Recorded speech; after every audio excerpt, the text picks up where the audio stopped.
ভবানীপুর থানায় অভিষেক বন্দ্যোপাধ্যায়ের বিরুদ্ধে অভিযোগ দায়ের হলো। তার ভিত্তিতে এফআইআরও দায়ের হলো। নির্বাচনী পর্বে 2রা মে এক্স হ্যান্ডেলে একটি পোস্ট করেন অভিষেক বন্দ্যোপাধ্যায়।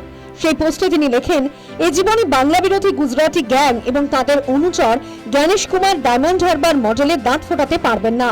আমি ওদের চ্যালেঞ্জ করছি সবথেকে শক্তিশালী ওদের গডফাদারকে ফলতায় পাঠাতে। এই পোস্টের বিরুদ্ধে ভবানীপুর থানায় অভিযোগ দায়ের করেন অর্ণব কান্তি দাস। তার অভিযোগ, এই পোস্টে সাম্প্রদায়িক সম্প্রীতি ও জাতীয় সংহতি লঙ্ঘিত হতে পারে করা হয়েছে অভিযোগ।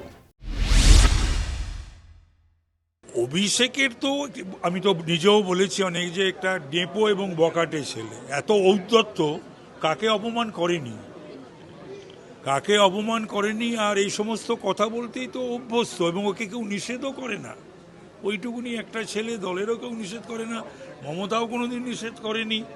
যাকে খুশি যা খুশি বলে চলেছে, বড় ছোট জ্ঞান নেই। মাননীয় স্বরাষ্ট্রমন্ত্রী দেশের, তাকেও চ্যালেঞ্জ করে বসছে, তাকেও যা খুশি বলেছে। হ্যাঁ, হিন্দুদের পোড়ানোর জন্য 2টো শ্মশান দিয়ে দিচ্ছে ফলতাতে আর ডায়মন্ড হারবারে।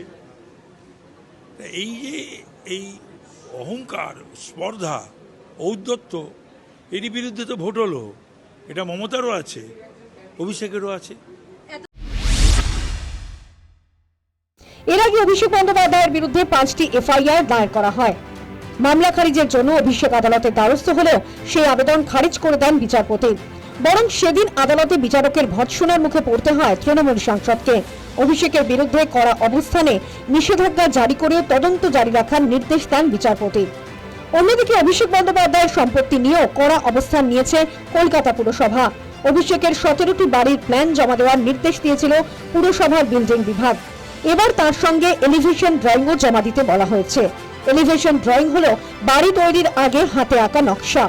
বাড়ি তৈরির সময় সেই নকশা মানা হয়েছে কিনা তা খতিয়ে দেখবে পুরসভা। নির্বাচনে পরাজয়ের পর তৃণমূলের ছোট বড় নেতারা অভিষেকের বিরুদ্ধে মুখ খুলছেন। দলের কর্মীদের ক্ষোভের সঙ্গে সঙ্গে এবার আইনি সমস্যাতেও পড়তে চলেছেন একদা তৃণমূলের second in command. News time.